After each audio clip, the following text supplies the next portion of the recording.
Hi everybody, Chef Mike Benninger here, owner-operator of Time Management and ChefMike.ca. Today I want to make for you a really cool dessert I just figured out. Easy crumble. Something you can make year-round. The holidays are past us now. Things are a little tighter than they used to be, belts and wallets from all the holiday expenditure. This is the kind of thing you can make year-round with whatever you got. Fresh fruit, frozen fruit. It's like a really good apple pie without all the work. What I've got here is about 2 cups of frozen fruit that I'm adding to an oven-proof baking dish. Strawberries, melon, grapes, about 2 cups worth. That's about a pound. Now we're going to make the crumble topping. This is so easy and simple. If you got one of these food processors, even better. Start off, 1.5 cups plain white flour. That's just plain old-fashioned, all-purpose.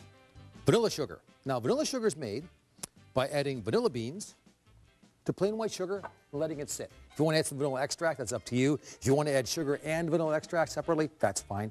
About 1/3 cup there. This is white sugar. If you want a different texture, feel free to add brown if you like. Pinch of salt, because salt, even though the sugar added, actually adds a little bit of flavor. Now we're going to add 1 stick of unsalted butter. Put that in there, cut up, turn it on. You can do this by hand if you want. I don't bother. What you want to do is you want this to go until all the butter's incorporated and it actually looks kind of like the texture of breadcrumbs. Don't let it go too long though, otherwise you'll actually add a product called gluten, like you're kneading bread, and you'll beat it up too much. See what's happening here now? Give it a little shaky shake. Yep, you can see what's happening now. It's getting kind of crumbly. Not too crumbly, but see, you got good of a texture here. When you squeeze it, it actually creates a process. So what we're going to do now, let this run for a minute or so, get the rest of the fat incorporated. What's going to happen, I'm going to coat this. I've taken, again, about a pound of fruit here, added a little bit of sugar to it, just to get a bit of juice, not too much. Oven's turned on to 400 degrees for about 45 minutes.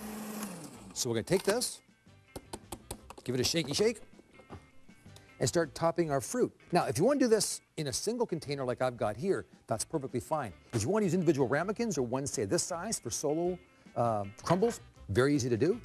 Take this, kind of toss it around. Don't get cute with this. Don't try to make it all perfect and finesse it. It doesn't have to be this way. It's meant to be rustic. It's meant to be simple. It's meant to be easy. You may not need all of the actual crumble mixture as well. But put that on there till you coat all. Kind of push it down just a little bit.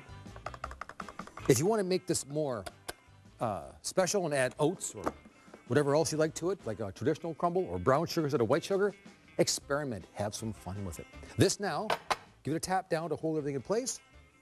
This goes into, like I said before, a 400-degree oven for about, look at about 30 minutes to start. After the first 30 minutes, take a look at it and see where you are. If it's too brown or on the outside edges, turn your oven down a little bit. There really is no limit to how long you want to cook this. There's no hard and fast rule. You just want it to have some brown, crunchy bits on the top. What we're done with, when you do it properly, though, is this guy right here. This is one I made a little bit earlier. It's still hot and warm. Take a nice white dish. Start at the edges and see how the crumble's kind of broken down a little bit.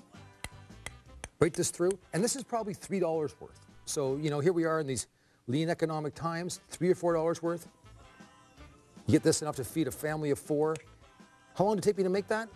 5, 6, 7, 8 minutes at the absolute most, including all the measurements. That's how long it actually takes in real time. I would serve that with either some more fresh fruit on the side, perhaps a little bit of whipped cream, perhaps a little bit of creme fraiche, something interesting on top. It's simple, it's easy. Yeah, anyone can make what I make. You can even actually get away with this without even having a food processor. Just get a big bowl and one of those cutters for doing pastry chops till it's nice and fine, simple and easy to do, economical. The kids can help. The kids can actually make it too. My name is Mike Benninger, owner-operator of TimeManagement.ca and ChefMike.ca. Great to be back again in 2009. Everyone have a wonderful year.